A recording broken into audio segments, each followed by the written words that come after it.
দেখলাম, কিন্তু এই সফলতা তো একদিনে আসেনি, এর পেছনে নিশ্চয়ই অনেক চড়াই উতরাই আছে। আপনার উদ্যোক্তা হয়ে ওঠার গল্পটা শুনতে চাই। কথা তো ঠিকই বলেছেন যে সফলতা কি আসলে কোনো সফলতাই একদিনে তৈরি হয় না।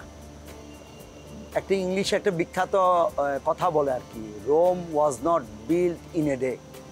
ঠিক তেমন প্রত্যেকটি মানুষের জীবন, সেটা উদ্যোক্তার জীবন বলেন আর চাকরি জীবনেই বলেন, হ্যাঁ, সব কিছুর সফলতার জন্য একটা দীর্ঘ লম্বা একটা পথ পাড়ি দিতে হয়।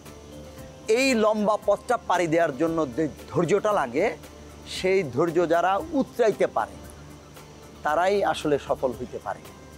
তো বাংলাদেশে আমরা যারা 90-এর দশকের ছেলে, তারা কেউ উদ্যোক্তা হব, আমাদের পাঠ্যপুস্তকে, আমাদের পরিবারে, আমাদের বন্ধুবান্ধবে কোনো সার্কেলেই কিন্তু আলোচনা হইতো না যে তুমি কি উদ্যোক্তা হওয়া।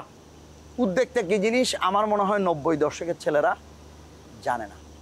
তো তখন জানতাম কি কিছু একটা করতে হবে যদি চাকরি না পাও। আমরা যারা চাকরিজীবীর ছেলে এবং যারা নিম্ন মধ্যবিত্ত চাকরিজীবীর ছেলে, তাদের জন্য তো ব্যবসা শুরু করা আসলেই কঠিন। পুঁজি কোথায় পাবে? আর বাংলাদেশে ব্যবসা শেখার জন্য কোনো প্রতিষ্ঠান ছিল না যেখানে ব্যবসা বিজনেস শেখানো হয়, ইন্ডাস্ট্রি শেখানো হয়, তাই না?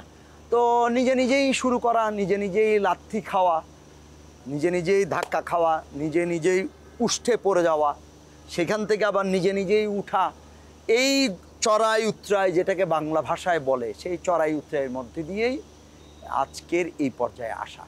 নতুনদের উদ্দেশ্যে আপনি কি পরামর্শ দিতে চাইবেন? বসুন্ধরাতে প্রত্যেক মাসেই অন্তত 2-4টা মেলা হচ্ছে, বিভিন্ন পণ্য নিয়ে মেলা হচ্ছে। এই মেলাগুলোতে যদি আমাদের তরুণ ছেলেরা এসে ঢুকে, এই মেলাগুলো দেখে, সে তা পণ্য সিলেক্ট করতে পারবে যে কোন পণ্য ডোমেস্টিক মার্কেটে ডিমান্ড আছে, সে নামতে পারবে এই পণ্য নিয়ে। কোন পণ্য আন্তর্জাতিক বাজারে ডিমান্ড আছে, সে বানাতে পারবে। এবং ওই মেলাগুলোতে ক্রেতাও আসে, বিক্রেতাও আসে। So this is a golden opportunity to sit together the buyer and the seller. তো ওই জায়গাগুলোতে আমি বলবো বাংলাদেশের তরুণ উদ্যোক্তাদেরকে যে তারা যেন এই মেলাগুলোতে আসে।